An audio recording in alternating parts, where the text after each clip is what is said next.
Good morning, everyone, and thank you for joining us. And let me thank my colleague, Senator Nelson of Florida, and I know Senator Lautenberg, who I see is approaching. All three of us have been longtime opponents of offshore drilling, and we are here today to try to deal with the aftermath of a disaster and what it means to communities, business people, families in the region, and also hopefully to learn from this lesson and stop from the future. For some time we have been told by the oil industry that it can't happen, it won't happen, and that this is in essence an industry where it's too safe to spill. Well, unfortunately, it did happen. It has happened before in other parts, not just of our country, but in the world. Last year in Australia, the Montara oil spill began on August 21st.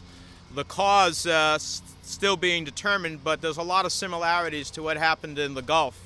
That spill sent about 85,000 gallons of oil a day into the pristine waters off the coast of Australia. It was months before they began drilling the relief well. And if we look at that as an experience, and that was in shallow water compared to the deep water here at the BP site.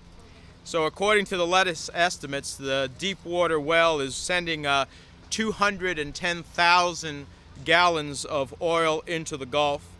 BP now says it could take months to drill a relief well, and I think we can all do the math. We're already talking about anywhere estimates from a low of 2 million to 10 million gallons of oil in the water. We're talking about an enormous environmental and economic disaster, and the CEO of BP said in an interview, "No one understands why it failed. It wasn't supposed to happen." Well, whether it wasn't supposed to happen or not, it did happen.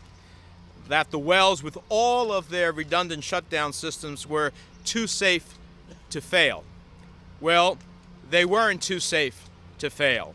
Not in Australia last year, not in the Gulf last week, not in Mexico in 1979, and they're not too safe to fail off the coasts of Virginia, Delaware, or my home state of New Jersey, or Senator Nelson's in Florida. This is what we have been saying for quite some time.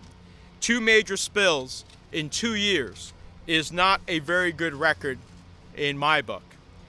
You know, when asked to compare the oil spill in the Gulf to previous spills, the United States Coast Guard compared it to the Ixtoc 1 spill in June of 1979. Ixtoc 1 was an exploratory well that blew out in the Gulf of Mexico. It took 9 months to cap it. 9 months to cap it. The resulting spill was the second largest in world history, over 10 times larger than the Exxon Valdez spill. That spill traveled 600 miles, blanketing the coasts of Mexico, Texas, and Louisiana, causing extraordinary damage. Now, some people continue to say that, well, we have to drill, baby, drill. Drill, baby, drill at any cost. We've seen the costs. We haven't even begun to fully realize the costs.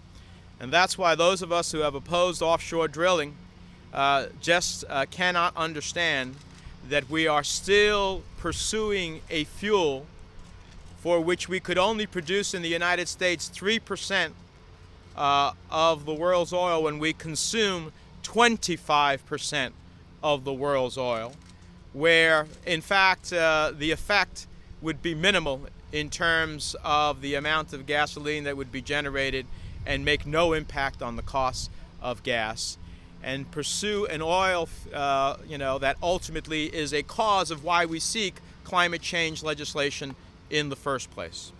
Now, I would like to think that instead of hurting climate change, the spill has actually thrust into light why we, in fact, are demanding an end to dependence on fossil fuels, demand that we stop polluting our planet.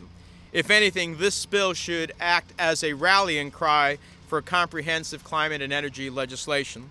Instead of expanding drilling and doubling down on 19th century fuels, we should be investing in a new 21st century green economy that can create thousands of new jobs with American ingenuity, leading American jobs that fuel American energy and create American security and could create a new opportunity for wealth in our country. It's time for this country to move forward and embrace the future rather than clutch to the ways of the past. With 2 spills in 2 years, we can see the obvious risk of drilling to our coastline, our environment, our economy when equipment that is supposed to be too safe to fail, fails. We've seen the devastation. Now we should all know that drilling's not too safe to fail, and it has never been. So today we're calling on the President to stop his plans to expand offshore drilling. That includes lease sale 2010 in Virginia. That lease and all other leases should not go forward. And we're calling on the President to stop all scoping and seismic testing for any possible future drilling from Delaware down to Florida or anywhere else along our shores. It's time to believe our eyes and accept the obvious risk of drilling against the payback. And that's where I want to end. What is the payback? What is the payback that people say exists?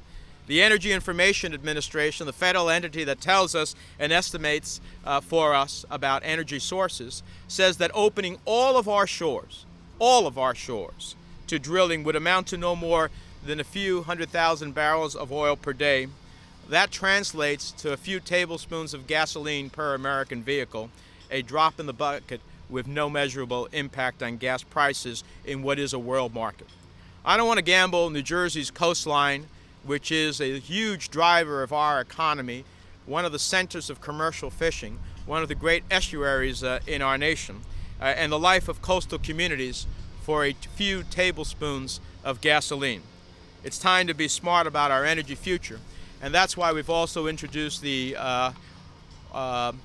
oil spill prevention, oil spill bailout prevention fund legislation. Basically, we're saying, hey, you know, the polluter should pay. There's a cap right now. We keep hearing that BP is going to be responsible for everything. They're not. They're responsible for the cleanup. They're responsible to try to end the constant emission of the oil in our waters. They're responsible for that personnel and the booms and all of that effort. But at the end of the day, when it's all over, whenever that may be months from now, and millions of barrels, gallons of oil from now, the reality is that they have a mere $75 million cap in liability. I don't think $75 million is going to help the shrimp fishermen in Louisiana. I don't think it's going to help the commercial fishermen. I don't think it's going to help the tourism industry. I don't think it's going to be enough to help the coastal communities. I don't think it's going to be enough to restore estuaries that are incredibly important to our way of life. That's why we believe the cap should be lifted at $10 billion. People ask us, well, isn't that an extreme amount?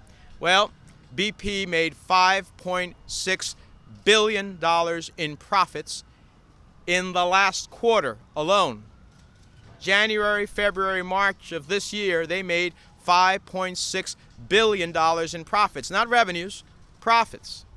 ExxonMobil made $6.5 billion in profits in 3 months. I think they can be responsible for their actions, and so do my colleagues.